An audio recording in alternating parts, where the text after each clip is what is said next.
చిత్తూరు జిల్లా కుప్పంలో న్యాయవాదులు నిరసన చేపట్టారు. రాష్ట్ర ప్రభుత్వం కొత్తగా తీసుకొచ్చిన యాక్ట్ 27 ఆఫ్ 2023 చట్టాన్ని రద్దు చేయాలని డిమాండ్ చేసిన లాయర్లు కుప్పం పట్టణంలోని అంబేద్కర్ విగ్రహం నుండి సబ్ రిజిస్ట్రార్ కార్యాలయం వరకు ర్యాలీ నిర్వహించారు.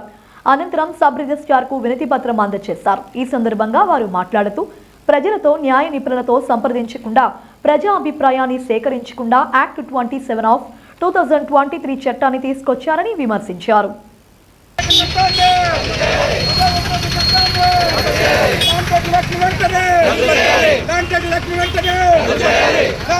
రిక్వెస్ట్ చేసుకున్నది ఏంటంటే ప్రజలకు దీనిపైన ఇంకా అవగాహన లేదు.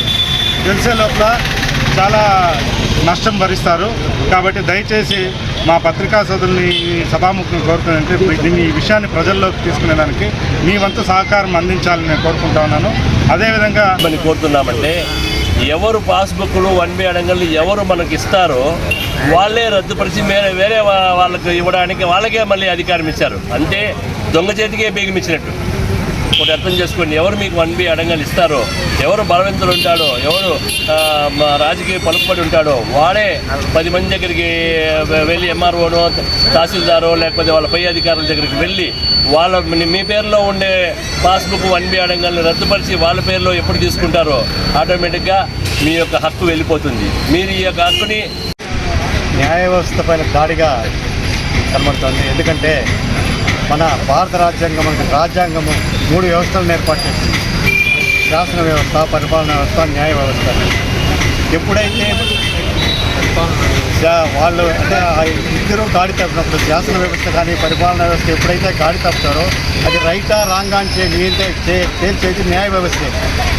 ఎవరైతే న్యాయం పరిపాలన చేస్తారో వాళ్ళకే చేతికి చేస్తే ఇంకా అసలు తప్ప రైతే చేర్చే వ్యవస్థ కూడా లేకుండా పోతుంది.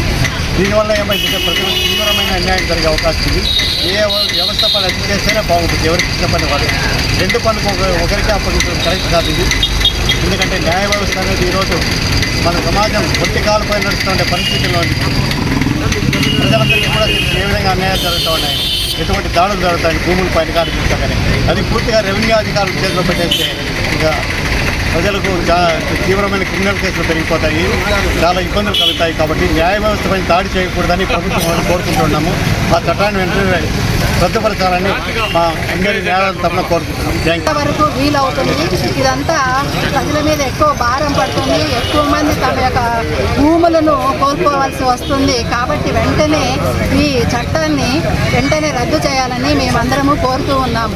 మామూలుగా ఒక చట్టాన్ని తయారు చేయాలంటే, ఒక అసెంబ్లీలో బిల్లుగా తయారవ్వాలంటే మొట్టమొదట ఎవరైనా కానీ ప్రజల యొక్క ప్రజా సేకరిస్తారు, వాళ్ళ అభిప్రాయాలను సేకరిస్తారు, లేదా న్యాయ కోవిదుల యొక్క అభిప్రాయాన్ని సేకరిస్తారు, విశ్లేషకులను వాళ్ళ అభిప్రాయాలను సేకరిస్తారు. ఇలాంటి ఏమిటివి సేకరించకుండా వాళ్ళు తమంతట తాముగా వాళ్ళ ఒక బిల్లును చట్టాన్నిగా తయారు చేశారు.